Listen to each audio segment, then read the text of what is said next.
Okay, I think I'm live. I am here. I'm so sorry I'm late. I'm actually here with the um, Facebook Live for how to know our beloveds, where our beloveds are and when they've returned. And I'm so sorry I don't have Claudia here, and I'm sure that Claudia is having a meltdown. Hi, Cindy. So I had, hi, Teresa. Hi, Allison. And now I'm having a meltdown because I'm wondering if I'm even in the right place. Hi, Allison. So I've been doing this whole masterclass with animals that have crossed over, and one of the things that comes up a lot, I know that a lot of people had a lot of peace and a lot of healing from it, and one of the things that comes up a lot is, where are they? Will they come back to me? All these kinds of questions. And these are the sorts of things that we definitely review with people as animal communicators. And so if you're new to me, it's hello. Thank you. All right, so if you're new to me, my name is Joan Ranquet. I'm an animal communicator, author, healer, TEDx speaker, and founder of Communication with All Life University. And long before I founded my university, I've been teaching for about 21 years. And one of the things I love to consider is, hi Kathy, is my biggest mission has always been to empower others to deeply connect with all life so that together we can give a voice to those who can't speak for themselves, and ultimately we'll heal the planet. And when I put a number on this, as many of you know, I decided this year, at the 10-year anniversary of my university, I wanted to help 1 million animals, and that would include people too. And in order to help 1 million animals, I need help because I can't do this by myself. So Kathy, it's just me today, no Claudia, and I'm nothing printed out, so I don't have notes. I'm truly winging it without Claudia or notes. And on top of it all, and my email won't shut up. So on top of it all, I'm winging it, and there's Daisha. I'm hoping I'm even in the right room. Did I make it into Learn to Communicate, or am I doing this on my homepage? God knows what I'm doing. Anyway, so what, yeah, Kathy, if you could let me know, how do I turn the sound off? I thought I just turned, there we go. Hi, Barb. Okay, anyway, if somebody could let me know that I made it into the right room, that would be outstanding. Am I in Learn to Communicate with Animals? I usually have a millennial here or Claudia, so this is how I get by. Anyway, so it's been really fun. Oh my God, thank you, Daisha.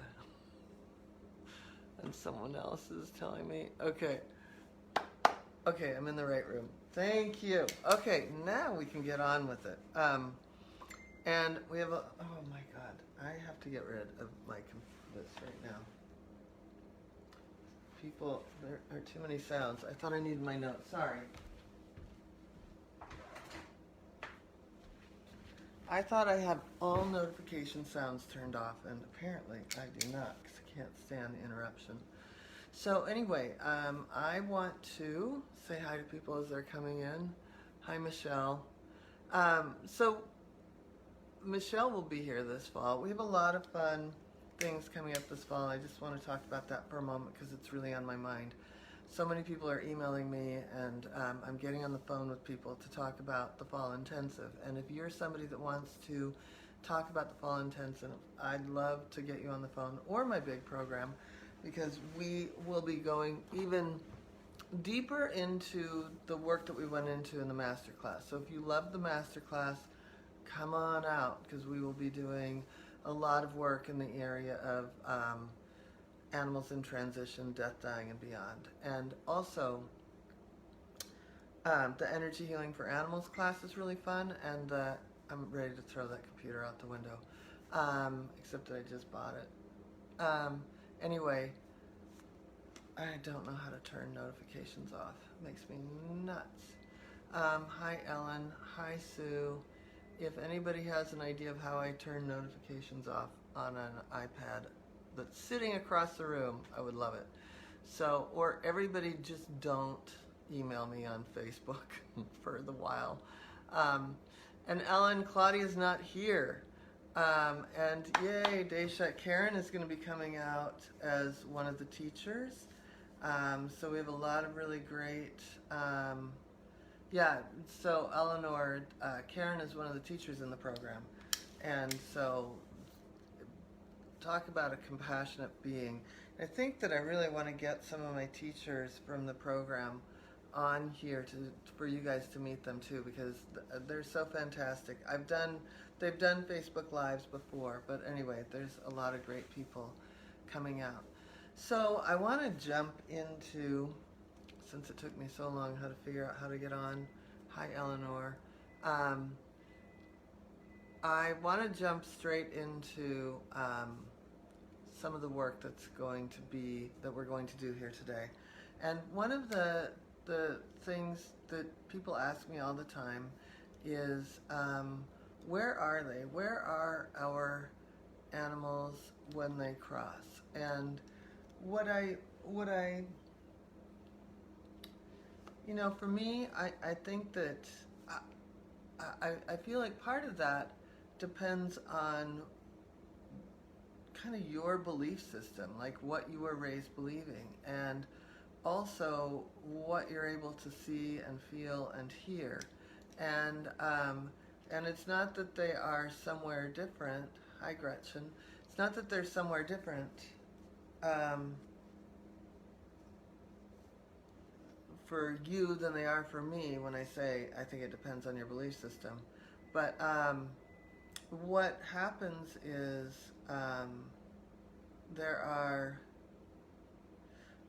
for me, when I tap into animals that have crossed over, and I do it a lot,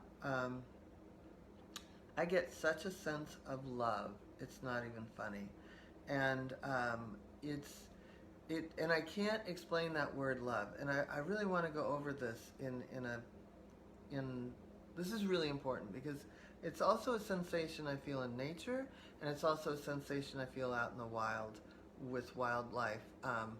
Not that they are unconditionally loved, because they certainly have conditions, But what I mean by this is that the love of the universe, because we get so caught up in our stuff, the love is so big that the word love doesn't do it justice.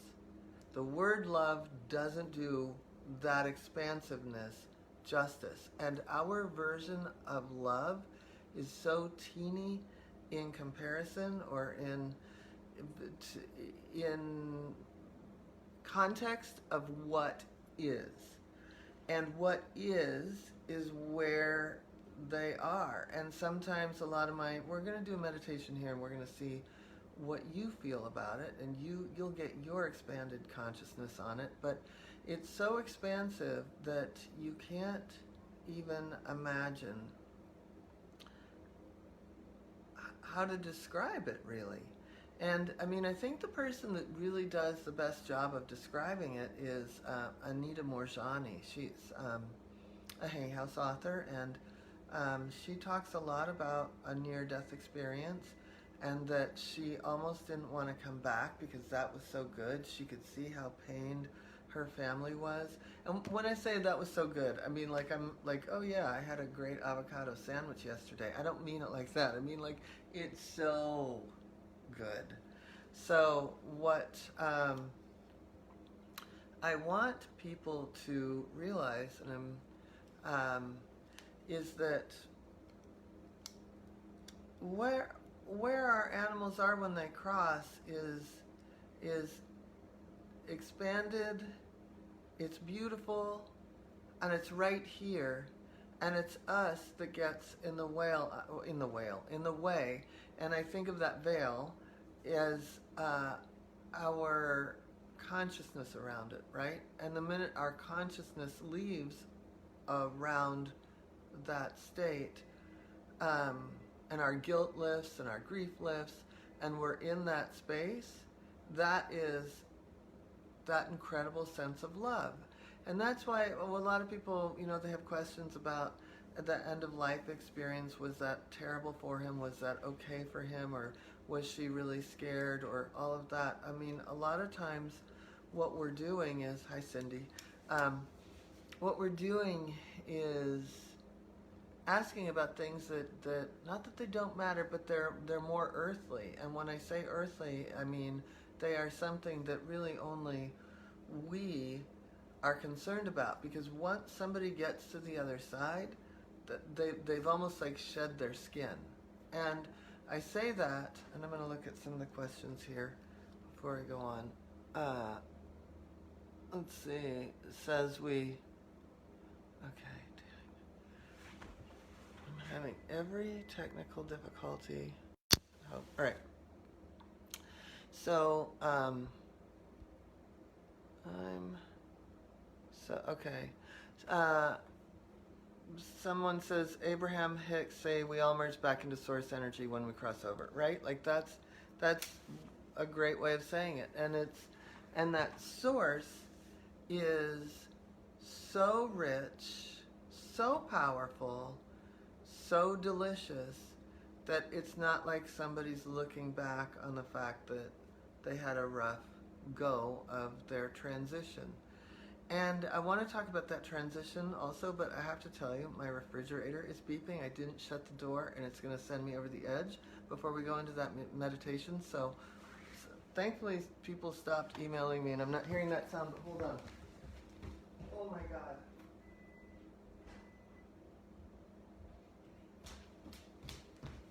This is what happens when there's no Claudia. Sorry about that. Okay. And I think there's a few more.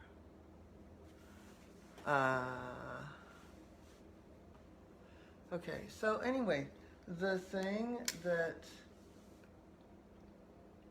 I also want to say about that is, again, we talked about this a lot in the master class last week, and this is really, really, really important. When we think about the death process, the process is much like labor. It's going into that next world. So in order to go into the next world, right, like the labor coming into this world could be 10, 12 hours. It could be 18 hours. It could be really painful. It could have some stops. It could have some goes. It could have some really beautiful moments. It could have some breath. It could have this almost like, whoa, we're both going into another world. That to me is what death is like. It's like a labor into that next world. And when we're there with our beloveds, I really think of us as midwives. And you know, I'm really encapsulating a lot of what we did last week in the masterclass. So if you're brand new to me and you didn't do the masterclass, all of the content, I don't know where it is because I need a millennial to tell me, but all of the content is there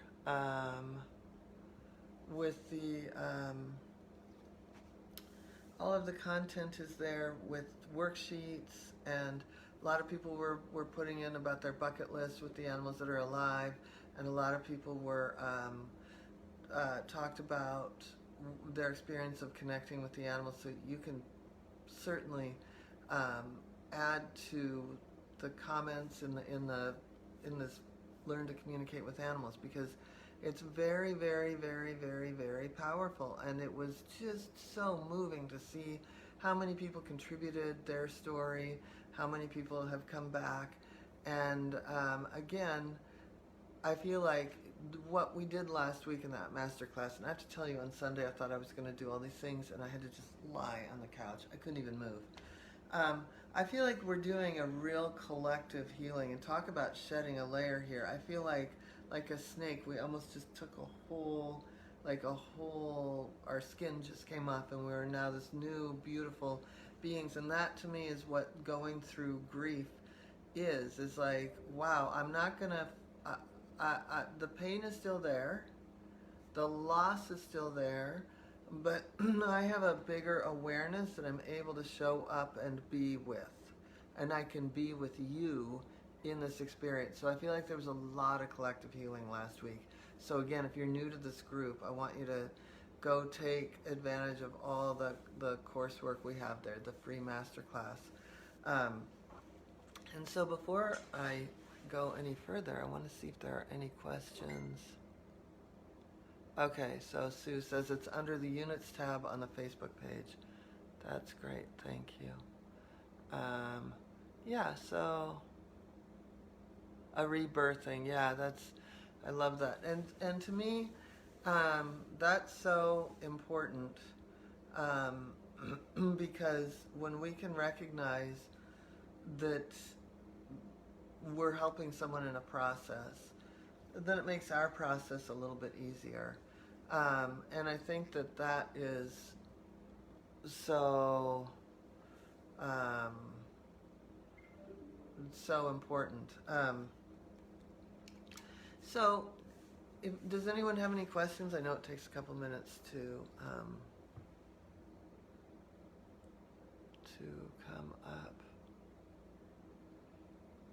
And again, some of the stuff, just so you know, last week that we did, we really, I think a lot of what happens, and just to kind of recap everything, a lot of what happens for us when we go through the process is we get,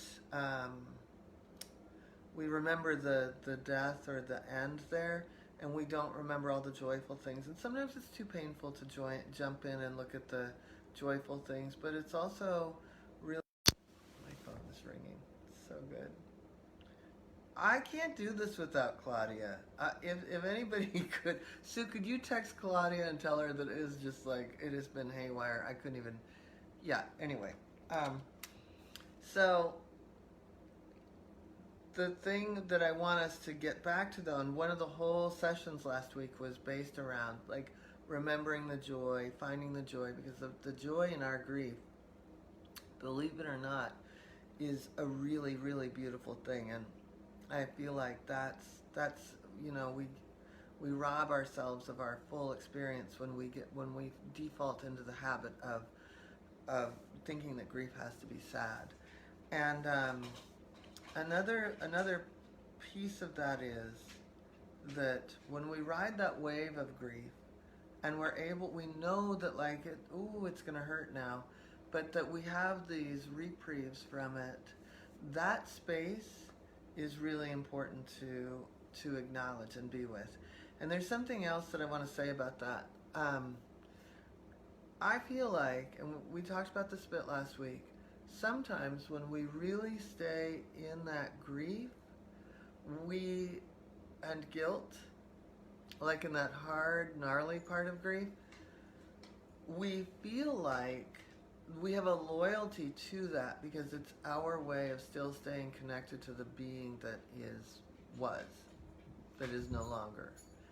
And when we can move through that, be with it, move through it, takes breaks, enjoy life, because our animal companions and our dead relatives wouldn't want us to be sitting here weeping buckets. They want us to be fully engaged in our lives. When we lean into it and are with it, and it's not that we break something open, that we become more connected to them, that our connection isn't through grief, it is through them.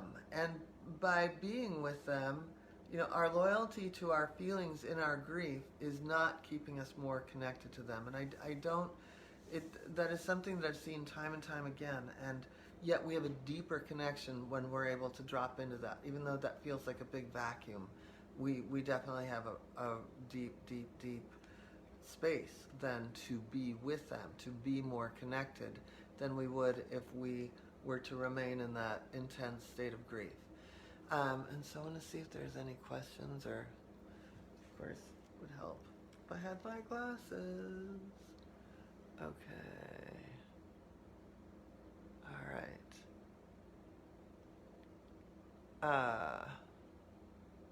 Okay. And why is guilt so hard to release? You know, I always joke, I was raised Catholic. I went to a Catholic girls' school most of my life, and I always joke with my Jewish friends that I could give them a run for their money on the guilt. I think certain religions and cultures have a real, it's, guilt is our way of kind of keeping us in line. Guilt is our way of, you know, until we sort of mature with what boundaries are, it's our way of kind of checking in with ourselves, and it's really habitual. And so if you've had, you know, I got kicked out of the Catholic girls' school in the 9th grade, so I only had 9 years of intense guilt. But, you know, I've worked really hard to let go of it, and it doesn't mean that it doesn't rear its ugly head, but I think that it depends on how we were raised, how embedded and imprinted it is in our cellular system. And so I think that, you know, by doing things like tapping, we did, I think we released the video of guilt and grief, the tapping we did last Friday. But, you know, tapping is a really great way, EFT tapping is a really great way to, Eleanor, Jewish guilt takes the cake, I'm sure. Catholic guilt is right up there. But I think that any Baptist guilt, but anyway, I think that the more we work on it, the more we're aware. Once we say, whoop, my guilt is up, my guilt is right here, my guilt is here, we can start to release it bit by bit. Christina, Catholics and Jews have a symbiotic thing going on with the guilt. It's definitely a contest. We could make a big contest out of this. Okay, Laura says, my beloved that left me was so sick. His passing was profoundly sad. He was so young. It was hard for me to find the joy. He was with me 24/7. I took him to work. He would crawl into my foot and just stay there. And you know what? I mean, I hear that loud and clear. I hear you on that. And it doesn't mean we aren't going to be sad about that, and that we aren't going to have questions, especially when they die young. I mean, my sister died when she was 21 and I was 24, and certainly she was just at the peak of her life. And I think about my mother's grief through all of that and what we went through. And I've lost two horses at a young age. And there's definitely no denying that that's not an easy path. But I think when you get through this, you're going to find a sense of peace with that grief. And when you find that sense of peace with that grief, you may be able to help some of your friends around you, or if this is your calling to do this work, you may really find that you can help some others even professionally. Shelley, yeah, definitely check on the tapping. Raised with Catholic guilt, oh my God. Yeah, that is really sweet, Ellen. That is a really nice thing to think of him on your foot and to remember that. And we miss that. For sure we miss that. There was something I was going to say about... I have something... So we have a woman, and I don't think she would mind me sharing this, Jody Short, whose initials are Jody Short. Yeah, somebody's saying, I don't think they'd want the memories of their final exit to eclipse those of the happy lives they shared with us. That is absolutely correct. And it takes a while to get there, but that is, I think that's part of the piece, is remembering the joy and the fun. I still, I think we always feel like we could do more. I do. And Christina, hope maybe we just need to work more on ourselves and how to process it. And Christina, I know you're coming to the fall intensive, and that's some of what we do, is we really, so that we don't have regrets. And I think that part of the class last week about having the bucket list is why we can make sure that we do better for the animals that are with us. And I'm going to get to some of these questions in a second, but I want to talk about what happened. So we have a gal that's just starting out to become one of the teachers. She's graduated from the program, Jody, and she just lost a beloved horse that I think she had. Like, my horse is 31. I've had her 26 years. I think she's had that horse even longer. And yeah, I know she has, and he was older, a couple years older. And she just lost him like 2 weeks ago. I think I was still in New Jersey. But she was on the teacher trainer call this morning, which is a big kind of mentoring call with my teachers. And there was a lot of care at the end, and that she didn't mind doing it. She never complained, but she did feel a certain restriction in her lifestyle because there were things she didn't feel like she could do because it jeopardized his health. But the thing that I said to her this morning is, I feel like you I said, no offense, Jody, but you're doing better than I thought you would have with that big of a loss. And she said, he's here all the time. I do grieve him, and the grief is big because I still walk by his stall. I still do things that I would normally do, walking down to feed him. So the habits are still there as if he's still here, but she feels him all the time. And she said she's so grateful for the work that we do in the school because she has this ability now to feel him really helping her.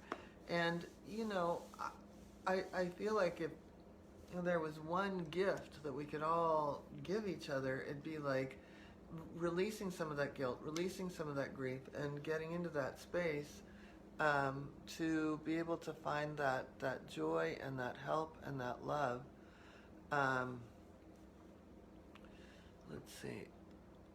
I'll look at some of these. But yeah, working on ourselves, Christina Hope, is really, is there a way to prepare so that it isn't so painful?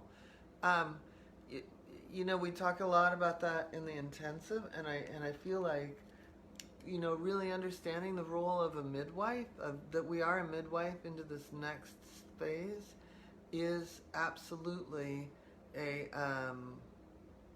part of preparing ourselves. Because if we know that we want somebody to have it's going to sound weird, the best death they could have, who are we to deny that? And so then we can have time and space for our sadness, but we can also really set up. I tell the story in my book. My mom, when she was really sick at the end, this was in 2000, she died in 2004, so this would be 2003.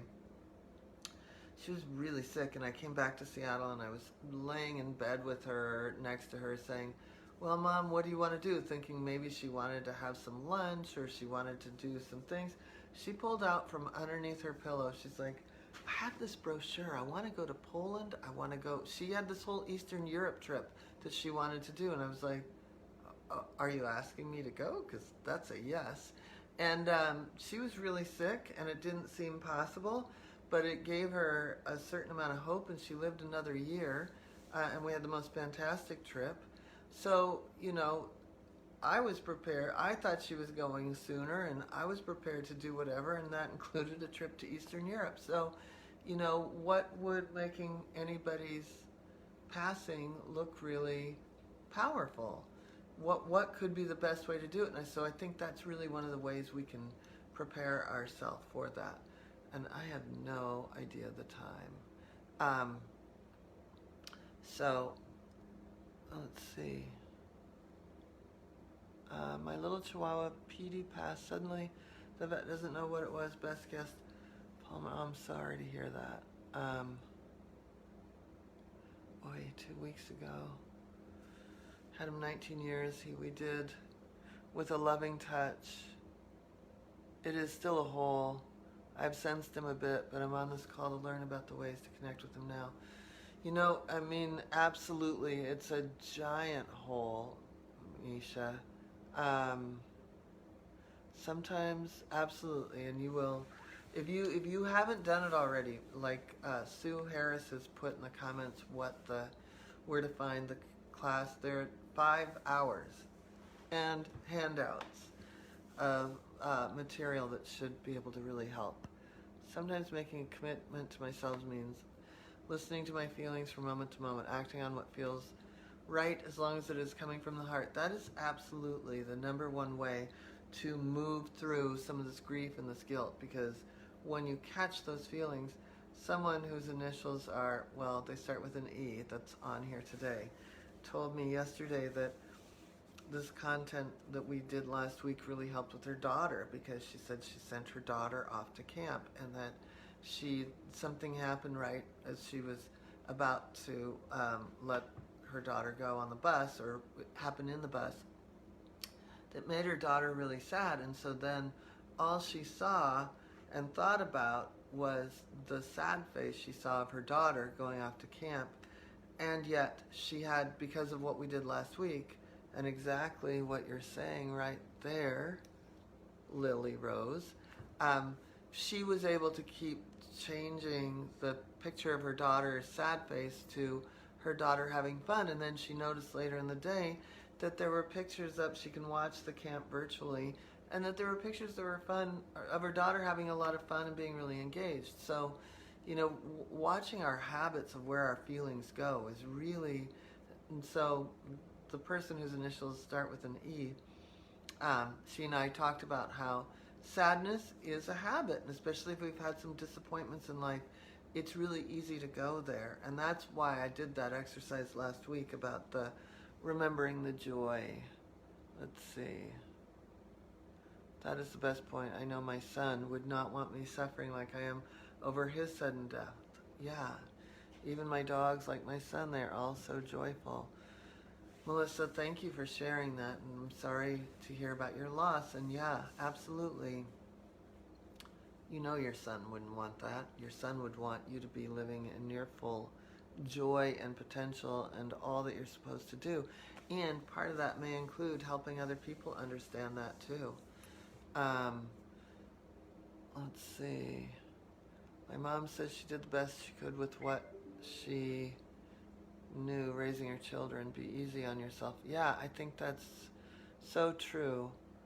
Oh, good, Lily. The letter and the bucket list. Yeah, we wrote a love letter too, so you guys, it's really helpful.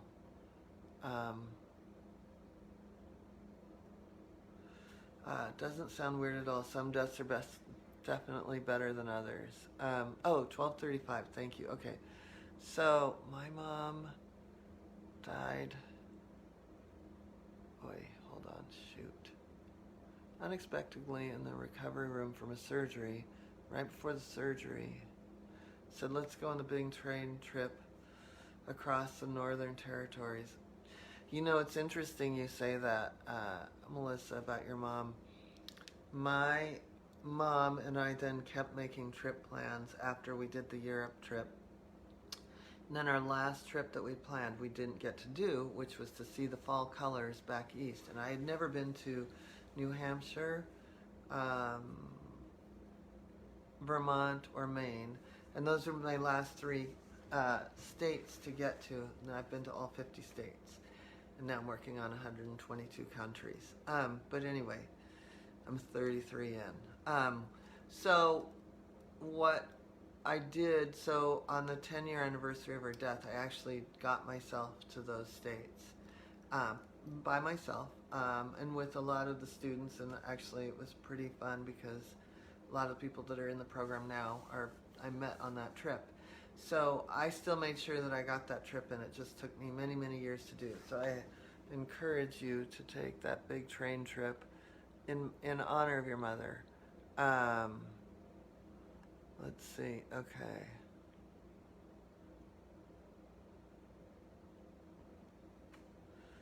Okay, so what I want to do, since I've been so chatty and I don't have Claudia to reel me in, I want to take a moment because really the big question is, where are we? Where are they?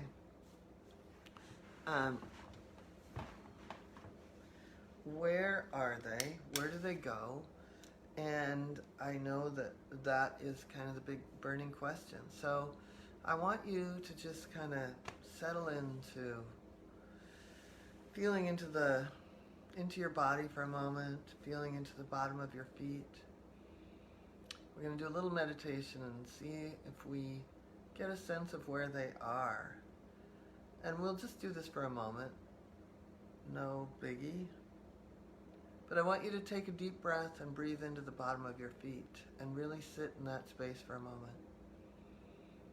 Breathing, exhaling, inhaling, exhaling, inhaling, exhaling. I want you to move through your body and just feel into your body and know that you're in your body, that no matter what we do here, you are in your body.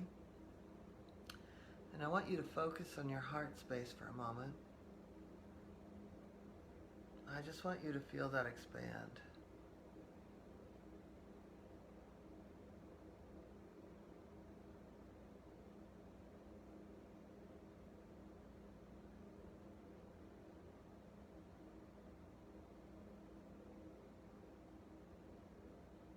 And expand some more.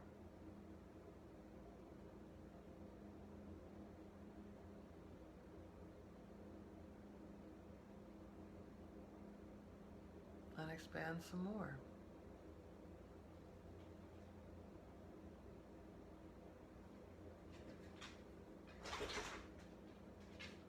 And now I want you to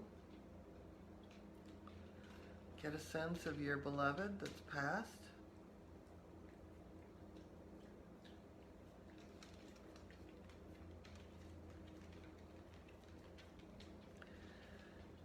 And really have them sit into your heart center.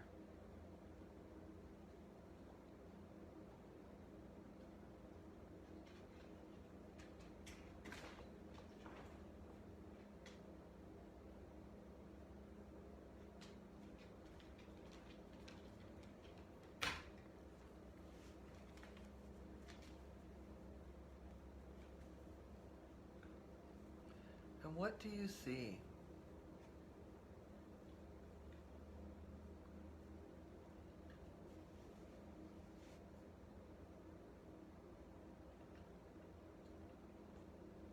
What do you feel?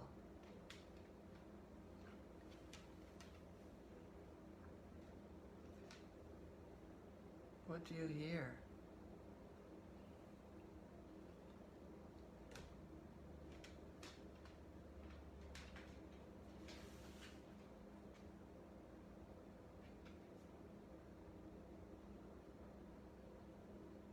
What do you sense?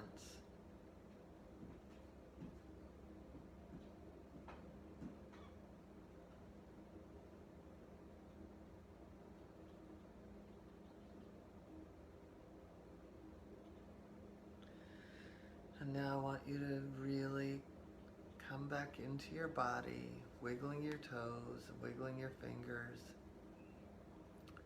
being in a state of gratitude.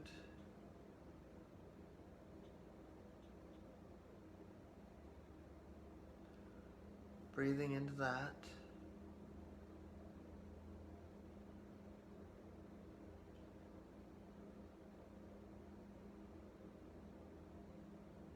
And slowly but surely come back into the room. And I want you to share, if you can, anything that you felt, sensed, heard.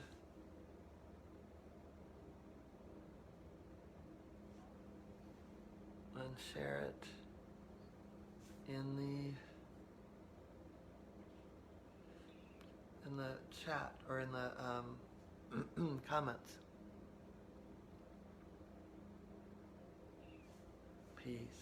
Nicole says peace. That's what I feel too.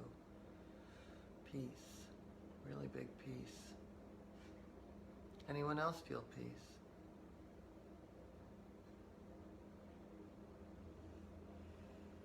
Deep sense of love. It's awesome. My sweetheart, German Shepherd, right with me. Inner calm. Joy. Peace. I love that, Gretchen. Joy. I felt peace and love.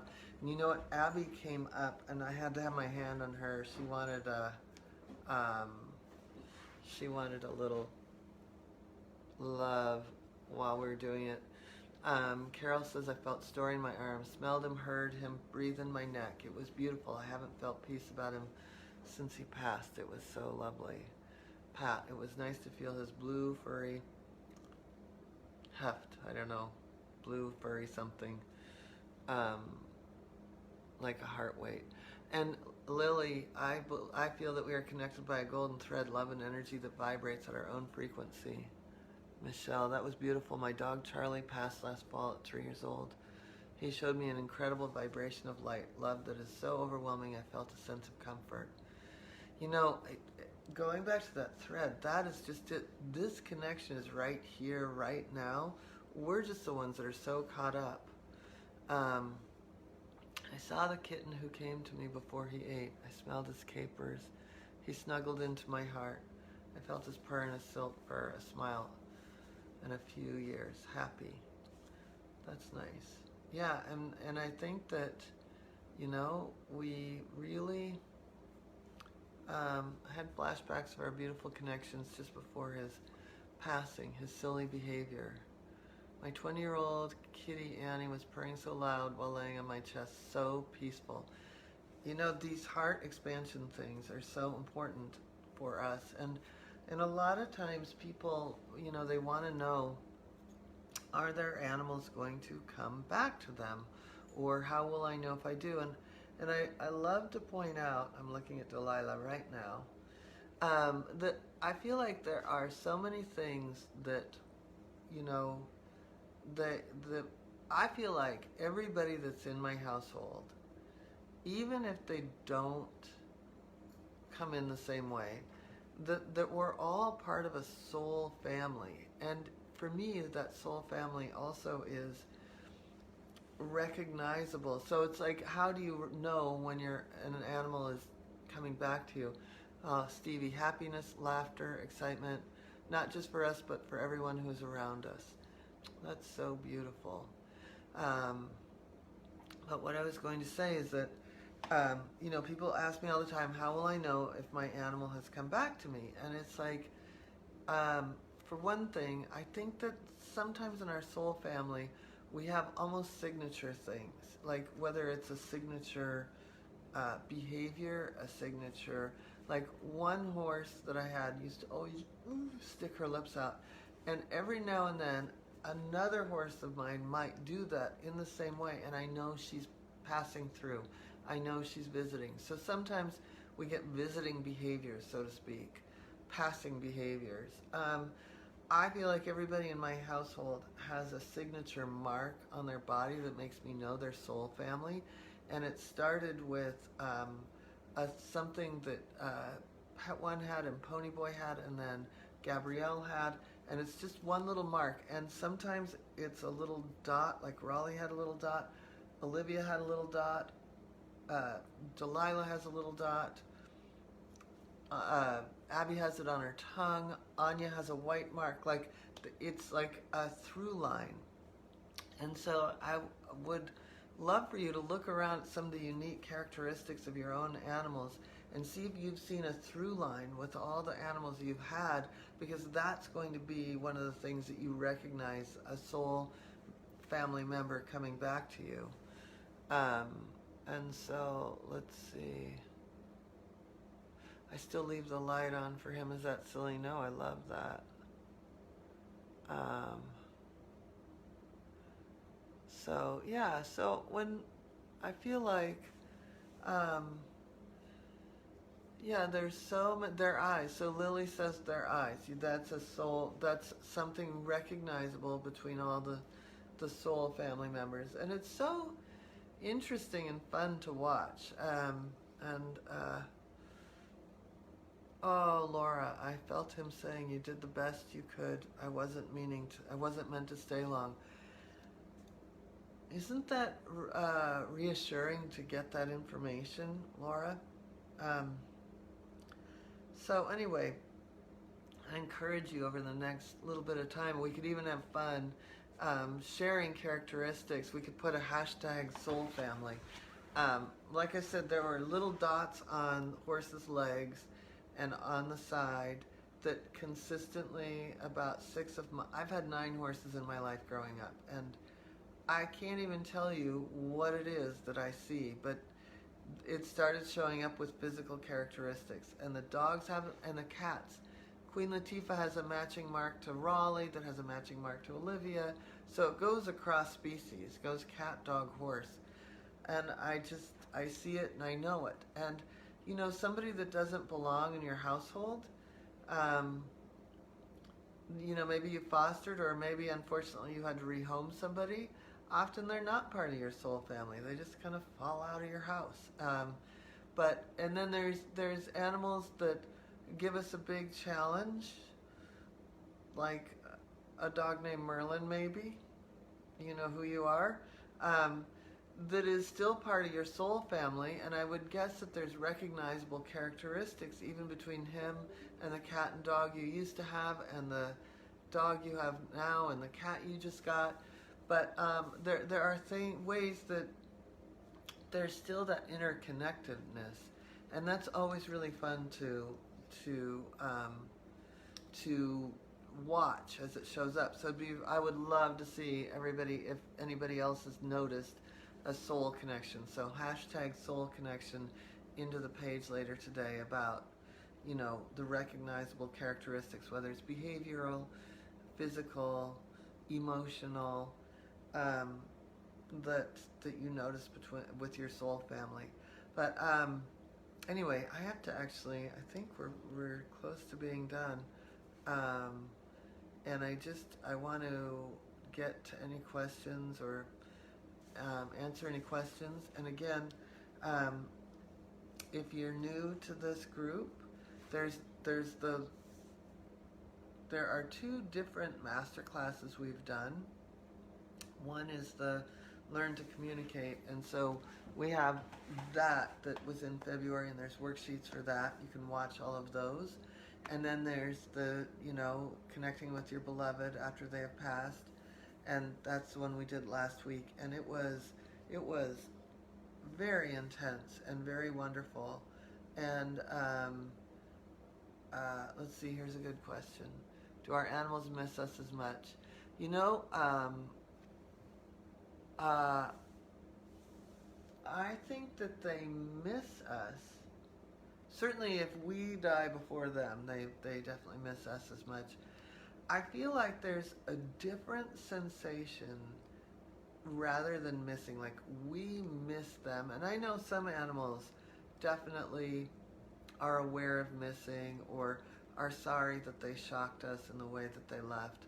Things like that. But there are also, that missing becomes more of an intensity of love that is conveyed to us once we start to drop some of that grief and some of that guilt.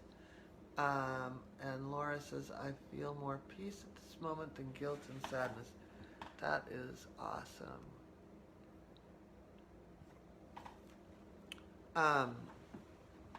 Let's see.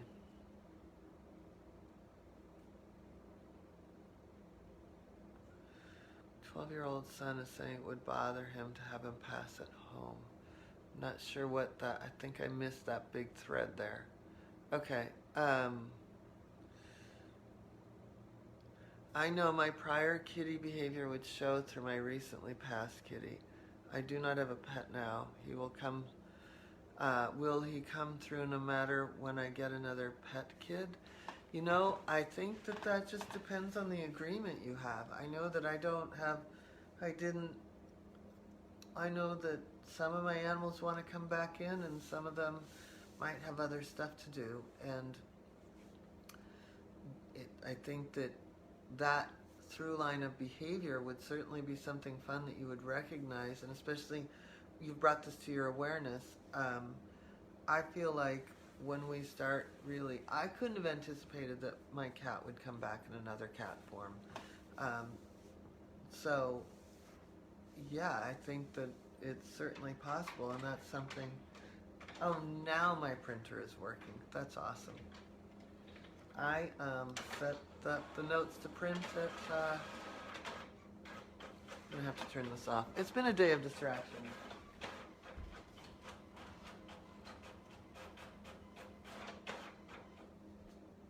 Okay. I know that it is important to connect up and get a sense of whether or not you have that agreement. Maybe that's something fun we can do at some point.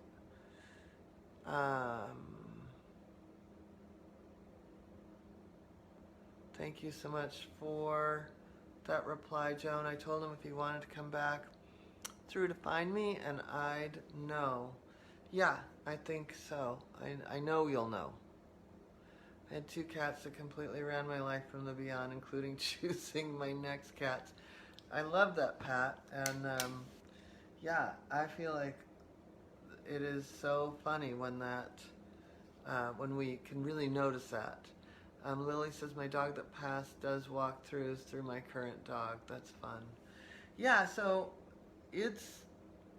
we definitely are lucky that we are aware of it. And the more we take the time to be aware of it, the more we can help others become aware of it.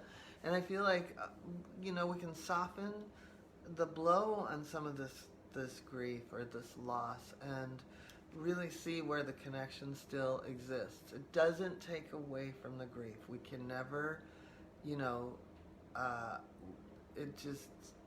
the amount we love is probably equal to the amount that we're going to grieve.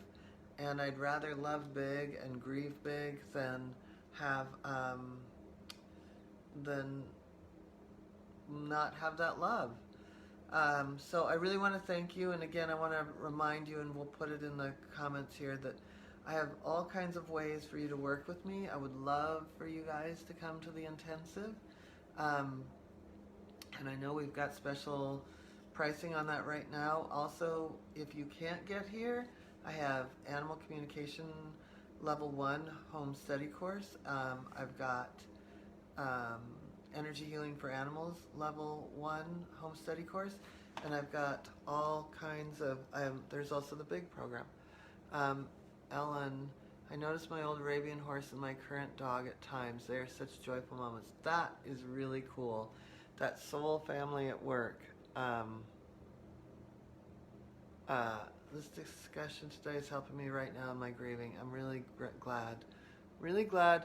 You guys, it's courageous to show up and do this, by the way. It's really courageous. Anyway, my Great Dane came through my horse to reconnect. That's great. See you, Ellen, I'll see you in October, but I'll be talking to you sooner than that because we have mentor calls coming up. Okay, so anyway, I really have been loving this. I love your courageousness, and please, let's share in the group the hashtag Soul Family. And of course, I have to read this. I can never say goodbye. Linda, for anyone who's thinking, oh, thank you, Linda. Animal Communication Home Study course. I loved it, and it definitely helped my skills. Thank you for saying that, Linda. All right. Thank you, everybody. I'm going to do another one next week. See you then. And book club. If you're not in the book club, please join us. Okay. Thank you. Thank you.